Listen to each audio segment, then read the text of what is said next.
আজকের রাত 12টার পর থেকে পৃথিবীর বড় বড় ব্যাংক, সোশ্যাল মিডিয়া প্ল্যাটফর্ম, এমনকি গোপন সরকারি সার্ভারেও এক অদ্ভুত বার্তা ভেসে উঠতে শুরু করল। The world is under control of K aim. কীভাবে সে একসাথে হাজার হাজার সিস্টেম দখল করল? সে কি মানুষ, নাকি ছায়ার আড়ালে থাকা কোনো সংগঠন? আজ আমরা জানব বিশ্ববিখ্যাত অতি সাংঘাতিক হ্যাকার মিস্টার এম এর গল্প, যে পুরো অনলাইন জগৎকে নিজের হাতের মুঠোয় নিয়ে নিয়েছিল। গল্পটা শেষ পর্যন্ত শুনলে তুমি বুঝবে, আসল ভয় প্রযুক্তিতে না, ভয় লুকিয়ে আছে মানুষের মস্তিষ্কে। অধ্যায় 1, অদৃশ্য ছায়া। 2028 সাল। ডিজিটাল পৃথিবী তখন আগের চেয়ে অনেক বেশি শক্তিশালী।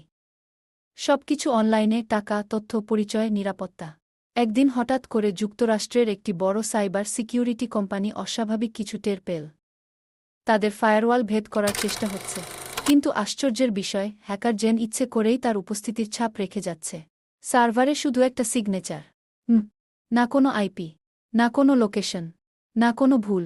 মনে হচ্ছিল সে খেলছে। অধ্যায় 2, প্রথম আঘাত। 2 সপ্তাহ পর লন্ডনের একটি আন্তর্জাতিক ব্যাংকের সার্ভার হঠাৎ বন্ধ হয়ে গেল। লাখ লাখ মানুষ টাকা তুলতে পারছে না। এটিএম অচল। স্ক্রিনে ভেসে উঠল, this is just a demo. বিশ্বজুড়ে আতঙ্ক ছড়িয়ে পড়ল। সংবাদমাধ্যমে তাকে বলা হলো ঘোস্ট হ্যাকার। কিন্তু মিস্টার এম টাকা নেয়নি। সে শুধু দেখিয়েছে সে পারতে পারে। অধ্যায় 3, মিস্টার এম কে। গোয়েন্দারা তদন্ত শুরু করল। সন্দেহ করা হলো রাশিয়া, চীন, এমনকি গোপন সাইবার টিম। কিন্তু হঠাৎ একদিন একটি এনক্রিপ্টেড ভিডিও প্রকাশ পেল ডার্ক ওয়েবে। কালো হুডি পরা এক ব্যক্তি।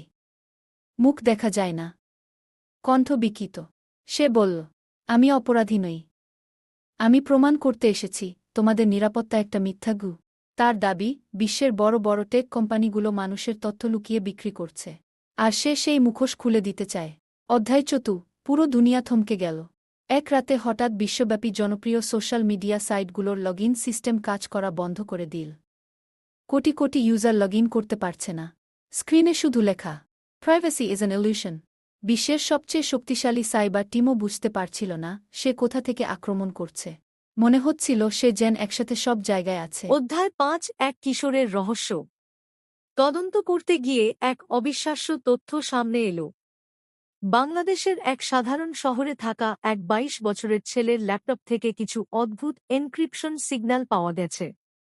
তার নাম মাহির রহমান। চোখে চশমা, শান্ত স্বভাবের প্রোগ্রামার।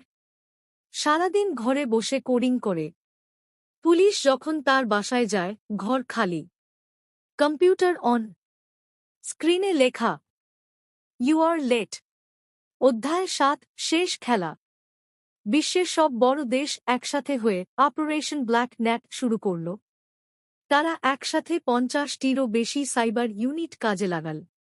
হঠাৎ একদিন মিস্টার এম লাইভে এলো।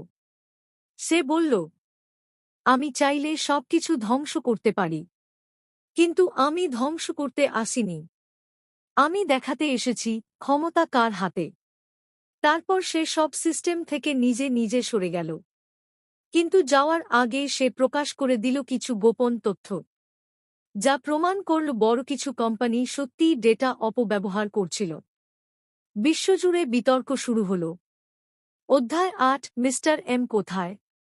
মাহির নিখোঁজ। কেউ বলে সে বিদেশে পালিয়েছে, কেউ বলে সরকার তাকে গোপনে নিয়োগ দিয়েছে, কেউ বলে সে এখনো ছায়ায় আছে।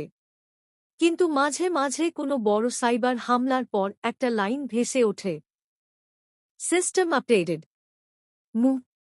তাহলে কি সে এখনো নজর রাখছে? উপসংহার, মিস্টার এম খারাপ ছিল, নাকি সে এক ডিজিটাল বিপ্লবী? এই গল্প আমাদের শেখায়, প্রযুক্তি যত শক্তিশালী হোক, একটা মস্তিষ্ক তার থেকেও শক্তিশালী হতে পারে। ডিজিটাল জগৎ যত নিরাপদ মনে হোক, তার ভেতরে লুকিয়ে থাকতে পারে এক মুখ। ভিডিওর জন্য শেষ কথা, তুমি কি মনে করো, মিস্টার এম কি হিরো নাকি ভিলেন?